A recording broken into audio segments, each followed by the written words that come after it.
கோடை வெயில் கொளுத்தி வரும் நிலையில் தமிழ்நாட்டில் 18 இடங்களிலும் புதுச்சேரியில் 2 இடங்களிலும் வெயில் சதமடித்துள்ளது. அதிகபட்சமாக கரூர் பரமத்தியில் 111.20 டிகிரி ஃபாரன்ஹீட் வெப்பம் பதிவாகி மக்களை வாட்டி வதைத்துள்ளது. இது கடந்த 47 ஆண்டுகளில் இல்லாத அதிகபட்ச வெப்பநிலையாகும். சென்னை நுங்கம்பாக்கம், மீனம்பாக்கம், கோவை, கடலூர், தருமபுரி, ஈரோடு, காரைக்கால், மதுரை நகரம், மதுரை விமான நிலையம் ஆகிய இடங்களில் 100 டிகிரியை தாண்டி பதிவாகியுள்ளது. தமிழகத்தின் உள் மாவட்டங்களில் அடுத்த 3 தினங்களுக்கு வெப்பநிலை 2 டிகிரி செல்சியஸ் வரை படிப்படியாக உயரும் என்று சென்னை வானிலை ஆய்வு மையம் தெரிவித்துள்ளது. வரும் 5ஆம் தேதி வரை தமிழக உள் மாவட்டங்களில் அதிகபட்ச வெப்பநிலை 2 முதல் 4 டிகிரி செல்சியஸ் வரை இயல்பை விட அதிகமாக இருக்கக்கூடும் என்று தெரிவிக்கப்பட்டுள்ளது. மேற்கு தொடர்ச்சி மலை மாவட்டங்கள் மற்றும் அதனை ஒட்டிய மாவட்டங்களில் ஓரிரு இடங்களில் லேசானது முதல் மிதமான மழை பெய்யக்கூடும் என்றும் சென்னை வானிலை ஆய்வு மையம் தெரிவித்துள்ளது. தமிழகத்தின் மின் தேவை முன் எப்போதும் இல்லாத வகையில் 20,700 மெகாவாட் என்ற புதிய உச்சத்தை எட்டியுள்ளதாக மின்வாரிய அதிகாரிகள் தெரிவித்தனர்.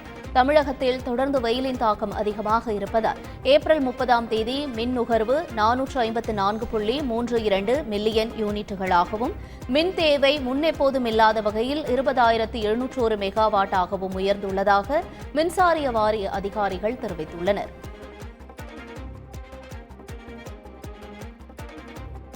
வாகன நம்பர் பிளேட்டில் ஸ்டிக்கர் ஒட்டினால் இன்று முதல் நடவடிக்கை எடுக்கப்படும் என்று அறிவிக்கப்பட்டுள்ள நிலையில் அது குறித்து சென்னை போக்குவரத்து காவல்துறை விளக்கம் அளித்துள்ளது.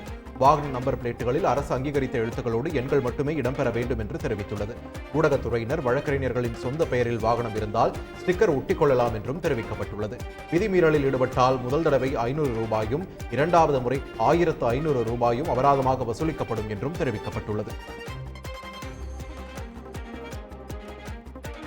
மின்னணு வாக்குப்பதிவு இயந்திரத்தில் பதிவான வாக்குகளை ஒப்புகைச் சீட்டுகளுடன் 100% எண்ணி சரிபார்க்க உத்தரவிடக் கோரி தாக்கல் செய்யப்பட்ட பொதுநல வழக்கை உச்சநீதிமன்றம் கடந்த வாரம் தள்ளுபடி செய்தது.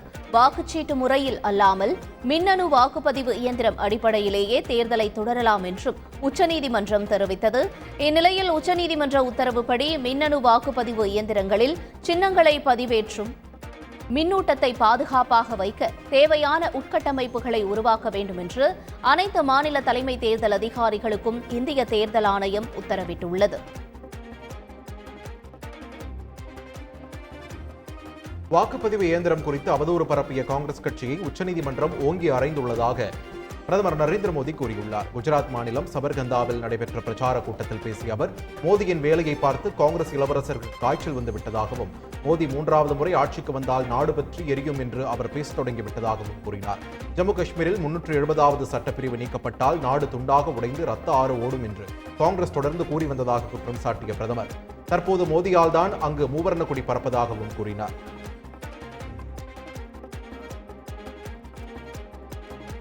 முன்னாள் பிரதமர் தேவகவுடாவின் பேரனும் கர்நாடக எம்பியுமான பிரஜ்வல் ரேவண்ணாவின் பாலியல் சர்ச்சை விவகாரத்தில் பிரதமர் மோடி மௌனம் காப்பது ஏன் என காங்கிரஸ் மூத்த தலைவர் ராகுல் காந்தி கேள்வி எழுப்பியுள்ளார். எல்லாம் தெரிந்திருந்தும் அவருக்கு ஆதரவாக பிரதமர் மோடி பிரச்சாரம் செய்தது ஏன் என கேள்வி எழுப்பியுள்ள ராகுல் காந்தி பெரும் குற்றவாளி மிக எளிதாக நாட்டை விட்டு எப்படி தப்பியோடினார் எனவும் கேள்வி எழுப்பியுள்ளார். பிரதமர் மோடியின் மௌனம் நாடு முழுவதும் குற்றவாளிகளின் மன வலிமைக்கு ஊக்கமளிப்பதாக ராகுல் காந்தி விமர்சித்துள்ளார். ஆபாச வீடியோ விவகாரத்தில் சிக்கியுள்ள மதச்சார்பற்ற ஜனதாதள எம்பி பிரஜ்வல் ரேவண்ணாவை இந்தியா அழைத்து வர நடவடிக்கை எடுக்குமாறு பிரதமர் நரேந்திர மோடிக்கு கர்நாடக முதலமைச்சர் சித்தராமையா கடிதம் எழுதியுள்ளார். இந்நிலையில் தான் ஊரில் இல்லை என்பதால் எஸ்ஐடி விசாரணைக்கு ஆஜராக 7 நாட்கள் அவகாசம் அளிக்க வேண்டும் என்று விசாரணை குழுவுக்கு பிரஜ்வல் ரேவண்ணா கடிதம் அனுப்பியுள்ளார்.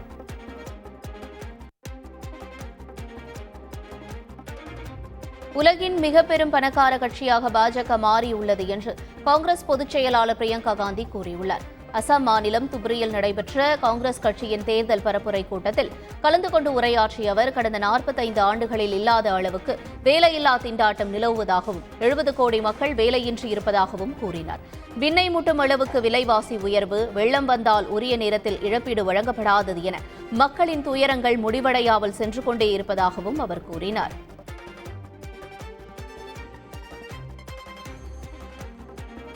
கச்சத்தீவு விவகாரத்தில் மத்திய பாஜக அரசு அரசியல் செய்கிறது என்று அமைச்சர் பழனிவேல் தியாகராஜன் கூறியுள்ளார். இலங்கையில் உள்ள பிரபல ஊடகத்திற்கு பேட்டியளித்த அவர் மாநில அரசுகளின் உரிமைகளை சட்டத்திற்கு புறம்பாக மத்திய பாஜக அரசு பறித்து வருகிறது என்று கூறினார். இந்தியா இலங்கை இடையே மேம்பாலம் கட்ட அனைத்து சாத்தியக்கூறுகளும் உள்ளன என்றும் அது இரு நாட்டு அரசுகளின் கையில்தான் உள்ளது என்றும் கூறினார். பெண்களுக்கு சம கல்வி அளிப்பதன் மூலம் மட்டுமே பொருளாதார வளர்ச்சியை எட்ட முடியும் என்றும் அவர் கூறினார்.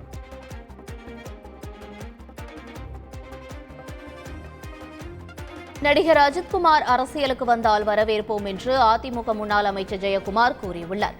சென்னை ஓட்டேரியில் பேசிய அவர், நல்லது செய்வதற்கு சரியான களம் அரசியல் என்று தெரிவித்தார். முன்னாள் முதலமைச்சர் கருணாநிதியை மேடையிலேயே எதிர்த்தவர் நடிகர் அஜித்குமார் என்று பழைய சம்பவத்தை ஜெயக்குமார் நினைவு கூர்ந்தார்.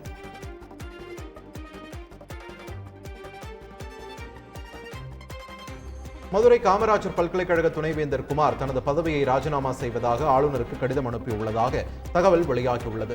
11 மாதங்கள் பணிக்காலம் உள்ள நிலையில் உடல்நிலை பாதிப்பு சூழல் கருதி ராஜினாமா செய்ய திட்டமிட்டு ஆளுநரிடம் கடிதம் கொடுத்திருப்பதாகவும் வேறு காரணம் எதுவும் இல்லை என்றும் துணைவேந்தர் தரப்பில் அனுப்பப்பட்டுள்ள கடிதத்தில் குறிப்பிடப்பட்டுள்ளதாக கூறப்படுகிறது.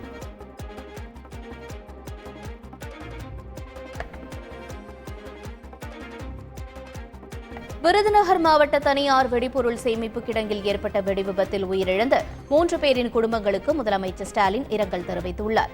மீட்பு நடவடிக்கைகளை துரிதமாக மேற்கொள்ள உத்தரவிட்டுள்ளதாக குறிப்பிட்டுள்ள முதலமைச்சர் ஸ்டாலின், உயிரிழந்தோரின் வாரிசுகளுக்கு தேர்தல் ஆணையத்தில் அனுமதி பெறப்பட்டவுடன் அரசின் நிவாரண உதவி விரைந்து வழங்கப்படும் என்றும் உறுதியளித்துள்ளார். விருதுநகர் மாவட்டம் ஆவியூர் வெடிவிபத்து சம்பவத்தில் உயிரிழந்தோர் குடும்பத்தினருக்கு உரிய நிவாரணம் வழங்கவும் தவறிழைத்தோர் மீது உரிய நடவடிக்கை எடுக்கவும் அதிமுக பொதுச் செயலாளர் எடப்பாடி பழனிசாமி வலியுறுத்தியுள்ளார். இது தொடர்பாக வெளியிட்டுள்ள சமூக வலைதள பதிவில், வெடிவிபத்து சம்பவம் அதிர்ச்சியை அளிக்கிறது என்றும் உரிய பாதுகாப்பு நடைமுறைகள் பின்பற்றாமல் வெடிபொருட்களை நகர்த்தியதே விபத்திற்கு காரணம் என்றும் செய்திகள் வருகின்றன. விபத்துகளை தடுக்க அரசு எந்த நடவடிக்கையும் எடுக்காததன் விளைவே இதுபோன்ற தொடர் விபத்துகளும் அப்பாவி பொதுமக்கள் உயிரிழப்புகளும் என்றும் அவர் குறிப்பிட்டுள்ளார்.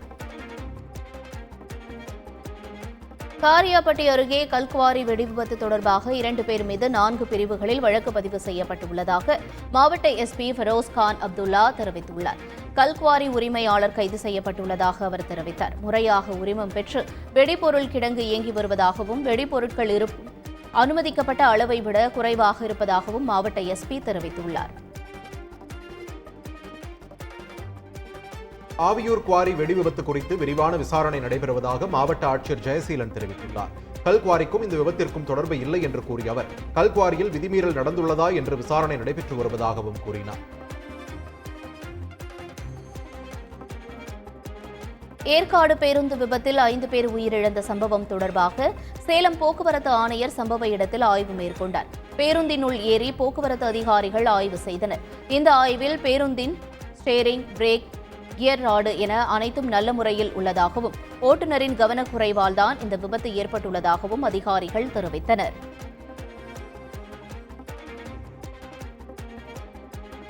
சிபிஎஸ்இ 10ஆம் வகுப்பு தேர்வு முடிவுகள் குறித்து சமூக வலைதளங்களில் வெளியாகும் தகவல்கள் போலியானவை என்று தெரிவிக்கப்பட்டுள்ளது.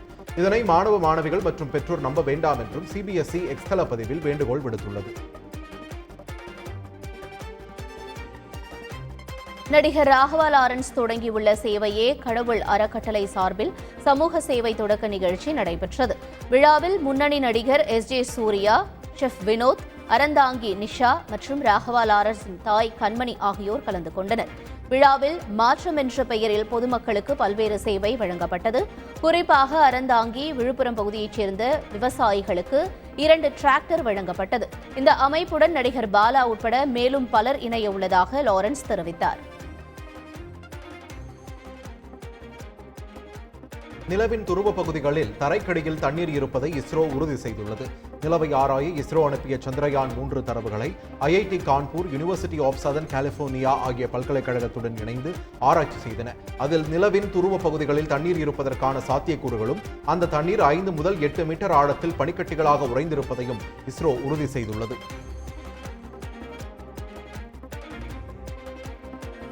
ஐபிஎல் போட்டியில் பஞ்சாப் அணிக்கு எதிரான போட்டியில் சென்னை அணி தோல்வியை தழுவியது. சென்னை சேப்பாக்கத்தில் நடைபெற்ற போட்டியில் முதலில் பேட்டிங் செய்த சென்னை அணி 20 ஓவர்களில் 7 விக்கெட் இழப்பிற்கு 162 ரன்கள் எடுத்தது. பின்னர் 163 ரன்கள் இலக்கை நோக்கி களமிறங்கிய பஞ்சாப் அணியில் அதிரடியாக விளையாடிய பாஸ்ட்ரோ 46 ரன்களும் ரோசோ 43 ரன்களும் சேர்த்தனர்.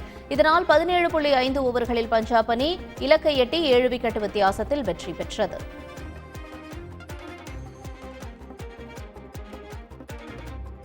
ஐபிஎல் புள்ளிப்பட்டியலில் 16 புள்ளிகளுடன் ராஜஸ்தான் அணி தொடர்ந்து முதலிடத்தில் நீடிக்கிறது. தலா 12 புள்ளிகளுடன் முறையே கொல்கத்தா, லக்னோ அணிகள் அடுத்தடுத்து இடங்களை பிடித்துள்ளன. நேற்றைய போட்டியில் தோல்வியடைந்தாலும் ரன் ரேட் அடிப்படையில் 10 புள்ளிகளுடன் சென்னை அணி 4வது இடத்தில் நீடிக்கும் நிலையில் ஹைதராபாத் அணி 5வது இடத்தில் தொடர்கிறது. டெல்லி அணி 6வது இடத்தில் உள்ள நிலையில் நேற்றைய வெற்றி மூலம் பஞ்சாப் அணி 7வது இடத்தை பிடித்த நிலையில் குஜராத் அணி 8வது இடத்திலும், மும்பை அணி 9வது இடத்திலும், பெங்களூரு அணி 10வது இடத்திலும் உள்ளன. ஐபிஎல் கிரிக்கெட் தொடரின் 50வது போட்டியில் ஹைதராபாத், ராஜஸ்தான் அணிகள் பலப்பரீட்சை நடத்துகின்றன. ஹைதராபாத்தின் ராஜீவ்காந்தி மைதானத்தில் இன்றிரவு 7:30 மணிக்கு போட்டி தொடங்குகிறது. பெங்களூரு, சென்னை அணிகளுக்கு எதிரான கடைசி 2 போட்டிகளில் தோல்வியை தழுவிய ஹைதராபாத் அணி வெற்றி பாதைக்கு திரும்ப முயற்சிக்கும். மறுபக்கம் புள்ளிப்பட்டியலில் முதலிடத்தில் உள்ள ராஜஸ்தான் அணி வெற்றி நடையை தொடர முயலும் என்பதால் போட்டியில் விறுவிறுப்பிற்கு பஞ்சம் இருக்காது என்று எதிர்பார்க்கப்படுகிறது.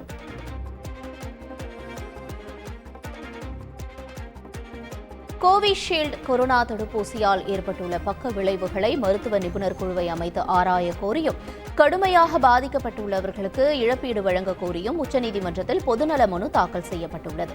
இது தொடர்பாக வழக்கறிஞர் விஷால் திவாரி தாக்கல் செய்த பொதுநல மனுவில் கோவிஷீல்டு தடுப்பூசி செலுத்திக் கொண்டவர்களுக்கு பிளேட்லெட்டுகள் குறைவதும் இரத்த உறைதலும் ஏற்படுவதாக ஆஸ்ட்ரஜெனிகா நிறுவனம் ஒப்புக்கொண்டுள்ளதாக தெரிவிக்கப்பட்டுள்ளது. இந்த பொதுநல மனு விரைவில் விசாரணைக்கு வரும் என்றும் எதிர்பார்க்கப்படுகிறது. குரு பெயர்ச்சியை முன்னிட்டு கோவில்களில் சிறப்பு வழிபாடு நடைபெற்றது. நேற்று மாலை குரு பகவான் மேஷராசியில் இருந்து ரிஷபராசிக்கு இடம்பெயர்ந்தார். இதையொட்டி புதுக்கோட்டை மாவட்டம் ஆலங்குடியில் தனி சன்னதியில் அருள்பாலிக்கும் குரு பகவானுக்கு சிறப்பு அலங்காரம் செய்யப்பட்டு பூஜைகள் நடைபெற்றன. திருவாரூர் மாவட்டம் ஆலங்குடி சகாயேஸ்வரர் கோவில், தஞ்சாவூர் மாவட்டம் திட்டையில் உள்ள வசிஷ்டேஸ்வரர் கோவில் மற்றும் காரைக்கால் தேனாமிர்தவள்ளி கோவிலிலும் குரு பெயர்ச்சி விழா வெகு விமர்சையாக நடைபெற்று வருகிறது.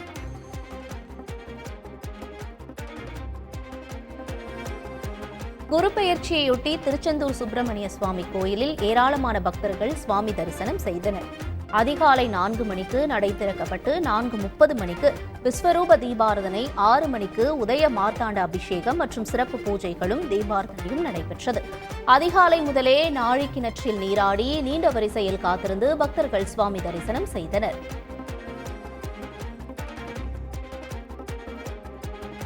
சென்னையில் ஐபிஎல் சூதாட்ட மோசடியில் உடந்தையாக இருந்ததாக காவலர் ஒருவர் தற்காலிக பணியிடை நீக்கம் செய்யப்பட்டார்.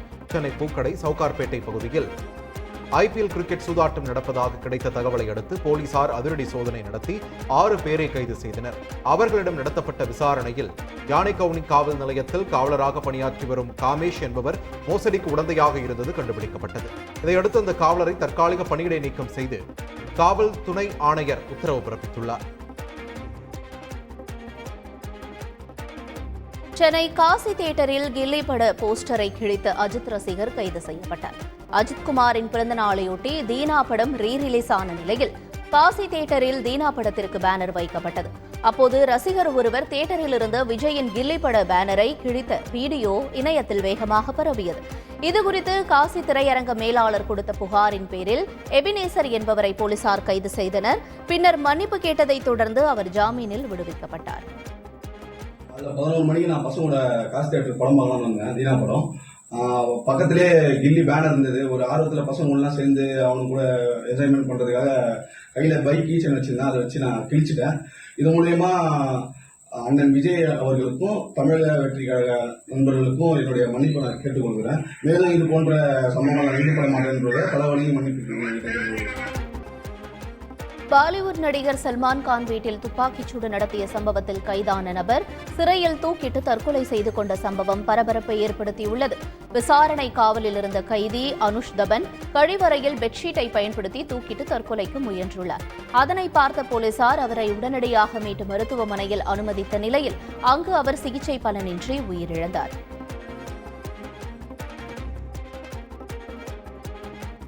கென்யாவில் வெள்ளத்தில் அடித்துச் செல்லப்பட்ட தங்கள் உறவினர்களின் உடல்களை பொதுமக்கள் சோகத்துடன் தேடி அலைந்தனர். அந்நாட்டில் பெய்து வரும் தொடர் மழை மற்றும் வெள்ளம் காரணமாக இதுவரை 181 பேர் உயிரிழந்துள்ளனர். பல லட்சம் மக்கள் வீடுகளை இழந்து முகாம்களில் தஞ்சமடைந்துள்ளனர். கடந்த திங்கட்கிழமை மைமஹியூ நகரத்தில் அணை உடைந்து ஏற்பட்ட வெள்ளப்பெருக்கில் 48 பேர் உயிரிழந்த நிலையில் 80க்கும் மேற்பட்டோர் மாயமாகினர். தற்போது வெள்ளம் வடிந்துள்ள நிலையில் வெள்ளத்தில் அடித்துச் செல்லப்பட்ட உறவினர்களின் உடல்களை பொதுமக்கள் தேடி அலைந்து வருகின்றனர். ஆரணி அருகே வெப்பம் தாங்க முடியாமல் கோழி பண்ணையில் 70,000 ரூபாய் மதிப்பிலான 350 கோழிகள் இறந்தன. புதுப்பாளையம் கிராமத்தைச் சேர்ந்த தினேஷ் அதே கிராமத்தில் கடந்த 10 ஆண்டுகளுக்கு மேலாக கோழி பண்ணை நடத்தி வருகிறார். கோடை வெயிலின் தாக்கம் நாளுக்கு நாள் அதிகரித்து வரும் நிலையில் வேலூருக்கு அருகே உள்ள புதுப்பாளையம் கிராமத்திலும் கடந்த சில நாட்களாக வெயிலின் தாக்கம் அதிகரித்துள்ளது. வெயில் தாக்கத்தால் கோழிகள் இறக்க நேரிடுவதாகவும் தமிழக அரசு உரிய நிவாரணம் வழங்க வேண்டும் என்றும் கோழிப்பண்ணை உரிமையாளர்கள் கோரிக்கை விடுத்துள்ளனர். வரலாறு காணாத வறட்சியால் நீலகிரி மாவட்டம் கூடலூர் அருகே உள்ள பாடந்துறை, தேவர்சோலை உள்ளிட்ட பகுதிகளில் தேயிலை செடிகள் இலைகள் கருகும் நிலைமைக்கு வந்துள்ளது. இந்நிலையில் தேயிலை விவசாயத்தை நம்பியுள்ள விவசாயிகள் தேயிலை செடிகளுக்கு நடுவே ஊடுபயிராக உள்ள பாக்கு மட்டைகளை சேமித்து தேயிலை செடிகள் மேல் மூடி வெயில் படாதவாறு பாதுகாத்து வருகின்றனர். இந்த வெயில் தேயிலை விவசாயத்தையும் விட்டு வைக்காதது தேயிலை விவசாயிகள் மத்தியில் அச்சத்தை ஏற்படுத்தியுள்ளது. ஈரோடு மாவட்டம் பவானிசாகர் அணையின் நீர்மட்டம் 45 அடியாக குறைந்துள்ளதால் நீரில் மூழ்கியிருந்த கோயில்கள் 6 ஆண்டுகளுக்கு பிறகு வெளியே தெரிகிறது. கடந்த 2018ஆம் ஆண்டு முதல் தொடர்ந்து அணையில் போதுமான நீர் இருப்பு இருந்த நிலையில் இந்த ஆண்டு நீர்வரத்து குறைவாகவே இருந்தது. இதனால் 6 ஆண்டுகளுக்கு பிறகு அணை 45 அடிக்கு கீழே குறைந்துள்ளது. இதனையடுத்து நீர்பிடிப்பு பகுதியில் உள்ள மாதவராய பெருமாள், மங்களாம்பிகை கோயில் ஆகியவை முழுவதுமாக வெளியே தெரிய தொடங்கியுள்ளது.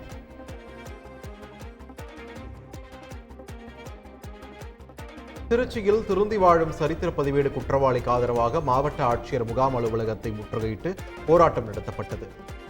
எட்டரைக்கோப்பு பகுதியைச் சேர்ந்த சரித்திர பதிவேடு குற்றவாளி நாகராஜ் கடந்த 2 ஆண்டுகளாக திருந்தி வாழ்ந்து வருகிறார். இவரை நேற்று முன்தினம் காவல்துறையினர் அழைத்துச் சென்றுள்ள நிலையில் அவர் எங்கு உள்ளார் என்பதை தெரியாத நிலை இருந்துள்ளது. இந்நிலையில் அவருக்கு ஆதரவாக உறவினர்கள் மற்றும் கிராம மக்கள் திருச்சி மாவட்ட ஆட்சியர் முகாம் அலுவலக வாசலில் தர்ணாவில் ஈடுபட்டனர்.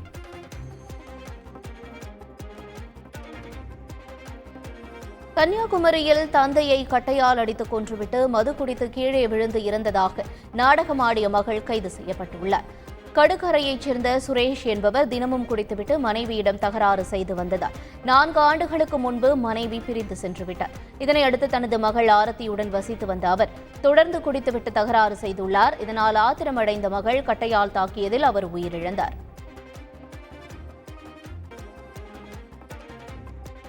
கடலூர் மாவட்டம் புவனகிரி அருகே வடக்குத்திட்டை கிராமத்தில் குறிஞ்சிப்பாடியிலிருந்து சிதம்பரம் நோக்கி வந்து கொண்டிருந்த அரசு பேருந்து மீது இருசக்கர வாகனத்தில் வந்த மர்ம நபர்கள் கற்களை வீசி தாக்குதல் நடத்தினர். இதனால் அரசு பேருந்தின் முன்பக்க கண்ணாடிகள் முழுவதுமாக நொறுங்கி உடைந்தன. இதுகுறித்து ஓட்டுநர் மற்றும் நடத்துனர் காவல் நிலையத்தில் புகார் அளித்தனர். புகாரின் பேரில் புவனகிரி காவல்துறையினர் மர்ம நபர்களை வலைவீசி தேடி வருகின்றனர்.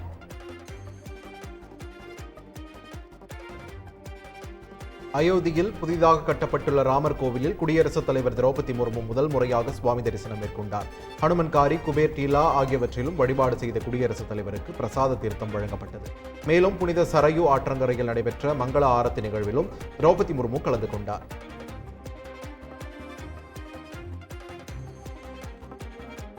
தேர்தல் நடத்தை விதிகளை மீறியதாக தெலங்கானா முன்னாள் முதல்வரும் பிஆர்எஸ் கட்சி தலைவருமான சந்திரசேகர ராவ் 48 மணி நேரம் பிரச்சாரம் செய்ய தேர்தல் ஆணையம் தடை விதித்துள்ளது. சந்திரசேகர ராவின் அவதூறான கருத்துக்களை வன்மையாக கண்டிப்பதுடன் அவரின் தவறான நடத்தைக்காக பிரச்சாரம் செய்ய தடை விதிக்கப்படுவதாகவும் தெரிவிக்கப்பட்டுள்ளது. அரசியல் சாசனத்தின் 324வது பிரிவின் கீழ் நேற்றிரவு 8 மணி முதல் அடுத்த 48 மணி நேரத்திற்கு பொதுக்கூட்டங்கள், ஊர்வலங்கள், நேர்காணல், ஊடகங்களில் பேசக்கூடாது என தேர்தல் ஆணையம் உத்தரவிட்டுள்ளது.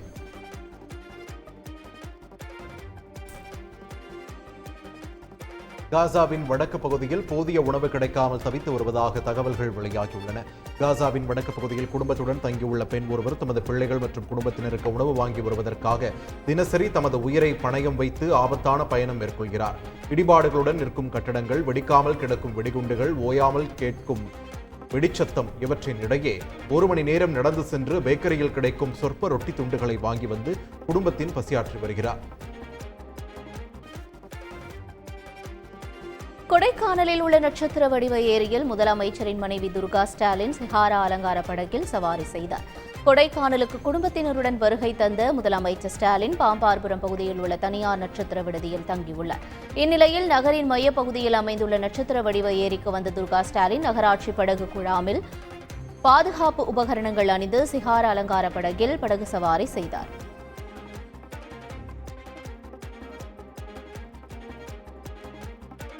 ஈரோடு மாவட்டம் சென்னிமலை அருகே சாலையில் சென்று கொண்டிருந்த கார் கட்டுப்பாட்டை இழந்து இளம்பெண் ஒருவர் மீது மோதி தூக்கி வீசப்பட்ட சம்பவம் பரபரப்பை ஏற்படுத்தியுள்ளது. தொடர்பான சிசிடிவி காட்சிகளின் அடிப்படையில் போலீசார் விசாரணை நடத்தி வருகின்றனர்.